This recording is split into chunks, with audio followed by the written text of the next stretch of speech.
I heard the stories. Everyone did.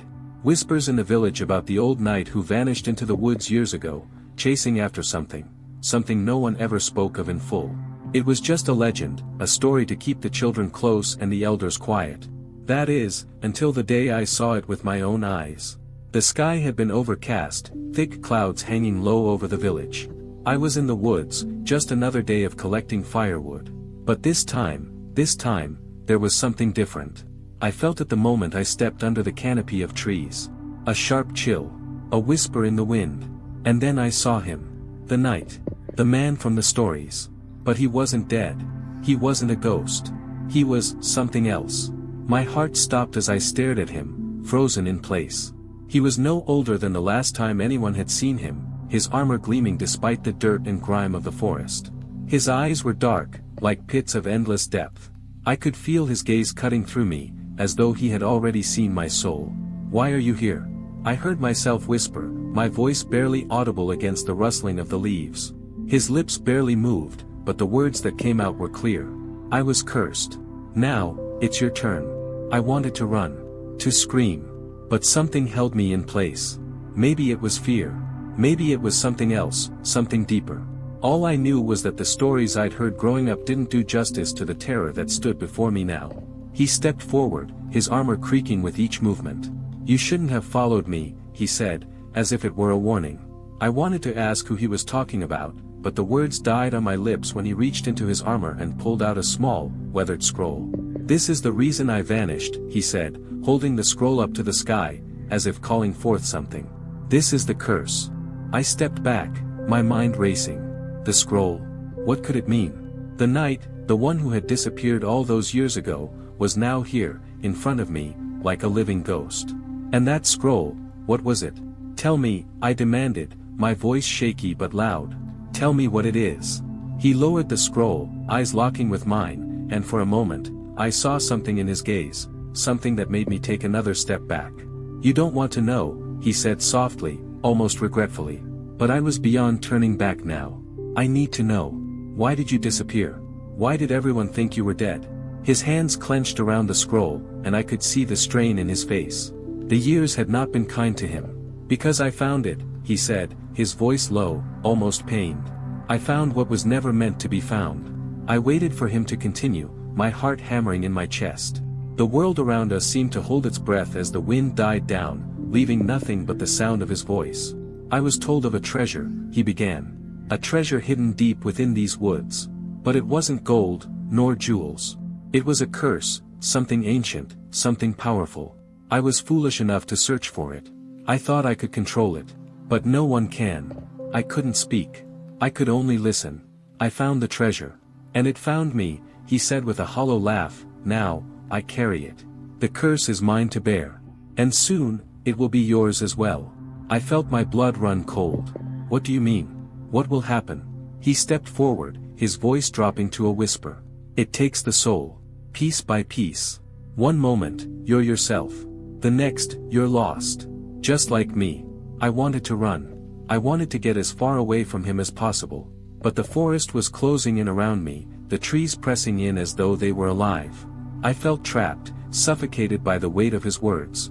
"You can't escape it," the knight said, his voice no longer as harsh. "It will follow you, just as it followed me. The curse, it's bound to this place. And now it's bound to you." I opened my mouth to protest, to demand answers, but no words came. I could feel the air grow heavier, thick with an unnatural energy. And then, out of nowhere, the ground trembled. The knight's eyes widened in recognition.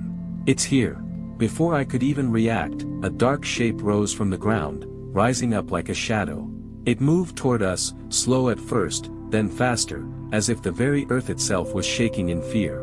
The knight turned to face it, his body stiffening as though he were preparing for battle. "This is it," he whispered. "The curse." I looked around, but all I could see was darkness, spreading through the trees, thickening the air. Something ancient, something terrifying was coming. But what was it? What was the curse? What had he unleashed?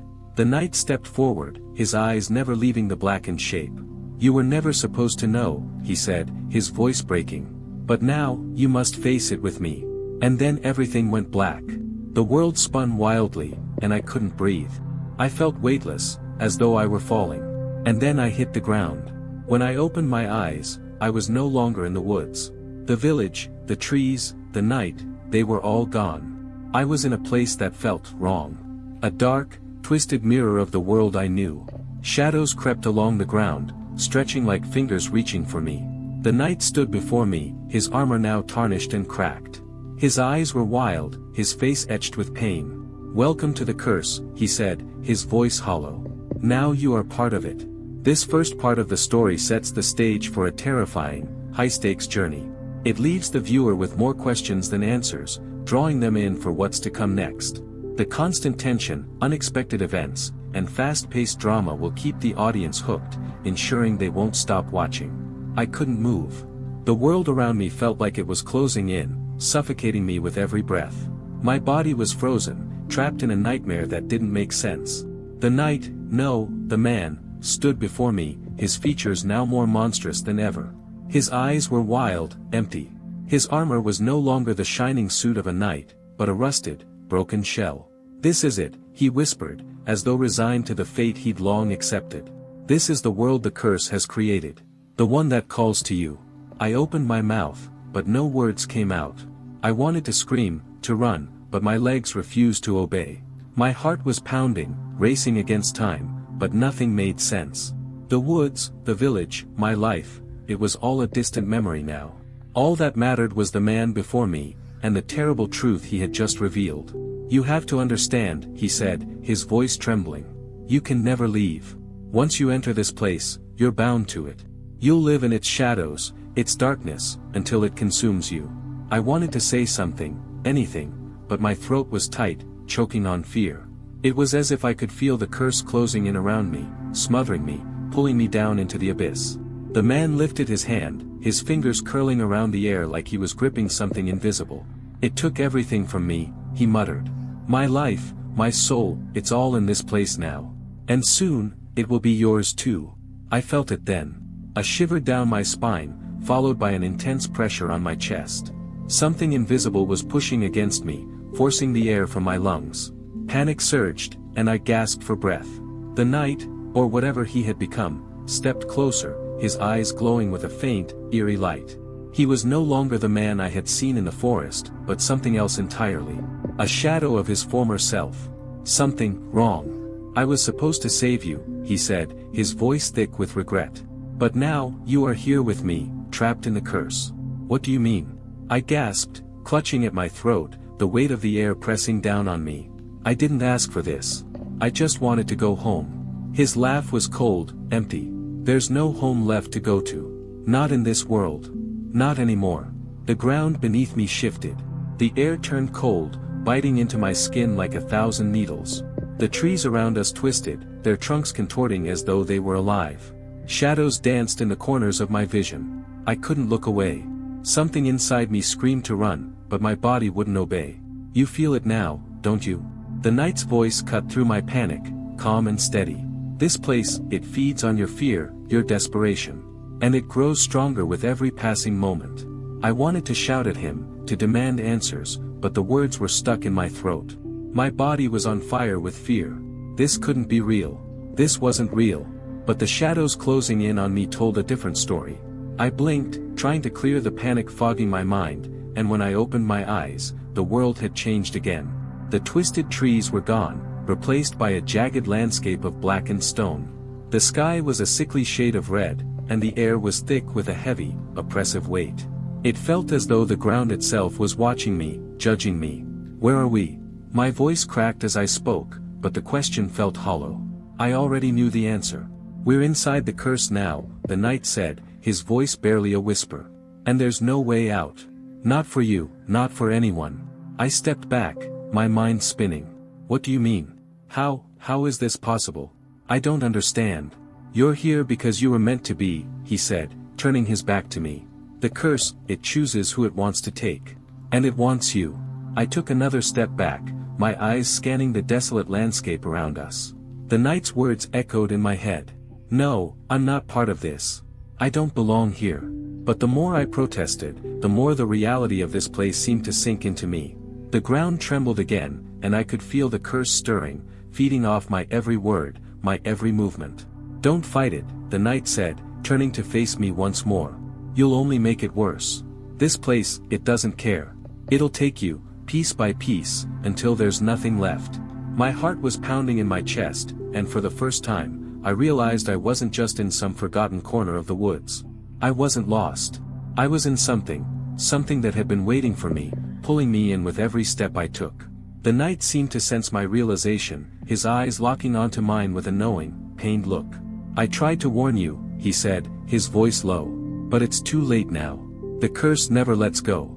And then, the ground shook violently. I stumbled, barely catching myself before I fell. The shadows were moving faster now, swirling around us, clawing at the very air. "I can't do this," I screamed. "I can't be part of this." The night didn't respond. He simply stood there, a hollow figure trapped in his own nightmare. The shadows closed in, and for the first time, I felt the curse's touch, cold, sharp, and endless. This second part builds the tension further, deepening the mystery and the horror of the curse, while adding more conflict and making the stakes higher for the protagonist.